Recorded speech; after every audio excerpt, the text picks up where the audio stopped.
जो काम रूस और जापान जैसे सुपर पावर देश नहीं कर पाए, उसे भारत ने करके दिखा दिया है।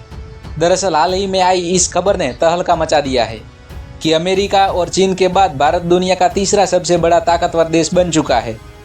और रिपोर्ट में साफ साफ बताया जा रहा है कि जापान और रूस जैसे पावरफुल देश भारत से पीछे जा चुके हैं। देखा जाए तो दुनिया भर में इस समय लगभग 195 देश है और ऐसे में तीसरे स्थान पर भारत की पोजीशन आना वाकई में दुनिया के कई अफ्रीकी देश और यूरोपियन देश के लिए चौंकाने वाली खबर है। और खासकर एशिया की बात की जाए तो चीन की नींद उड़ाने के लिए ये काफ़ी है कि भारत मिलिट्री पावर के मामले में चीन की बराबरी करने के लिए उतर आया है। और चीन को इस बात की भी चिंता सताने लगी है कि भले ही वह क्षेत्रफल की दृष्टि में भारत से काफ़ी बड़ा देश है, लेकिन इसके बावजूद भी भारत ने जिस तेज़ी के साथ अपने मिलिट्री पावर को इम्प्रूव किया है, उससे चीन भारत के आगे बिल्कुल भी नहीं टिक सकता। दरअसल देखा जाए तो पिछले कुछ सालों से भारत अपनी मिलिट्री पावर के इम्प्रूवमेंट पर काफ़ी ज़्यादा ध्यान दे रहा है।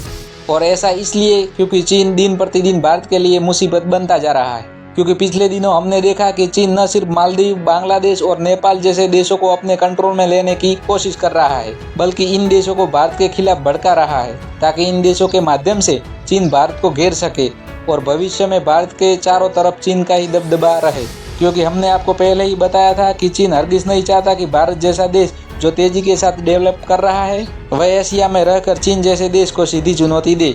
लेकिन चीन शायद ये भूल चुका था कि अब भारत पुराना भारत नहीं रह गया, बल्कि अब भारत ने अपनी पुरानी रणनीति को बदलना शुरू कर दिया है और कूटनीतिक तरीकों से अपने कदम को आगे बढ़ा रहा है। और किसी भी देश को अपनी मिलिट्री पावर मजबूत करने के लिए केवल आर्मी और नेवी सेना ही कैपेबल नहीं है, बल्कि आज के समय में सबसे ज़्यादा जरूरी है एडवांस टेक्नोलॉजी से लैस डिफेंस हथियार, जिसमें powerful missiles, advance fighter jet और लेटेस्ट वर्जन वाली एयर डिफेंस सिस्टम के साथ साथ लॉन्ग रेंज वाले टिकाऊ टैंक की भी ज़रूरत है। और भारत ने अपनी मिलिट्री पावर बढ़ाने के लिए इन तरीकों को ऐसे कूटनीतिक कदम के साथ इस्तेमाल किया कि सुपर पावर देशों को भनक भी नहीं लगी कि भारत साल 2024 तक अपनी मिलिट्री पावर को इतना ज़्यादा मजबूत कर चुका है। लेकिन हाल ही में ऑस्ट्रेलिया की ग्लोबल पावर शोधकर्ता लॉबी इंस्टीट्यूट ने जब एशियाई पावर इंडेक्स को पब्लिश किया तो उसमें जो रिपोर्ट लिखी गई थी, उसे देखकर सभी की आंखें हैरानी से बड़ी हो गई। क्योंकि रिपोर्ट में साफ साफ लिखा है कि जो भारत मिलिट्री पावर के मामले में जापान और रूस से पीछे हुआ करता था,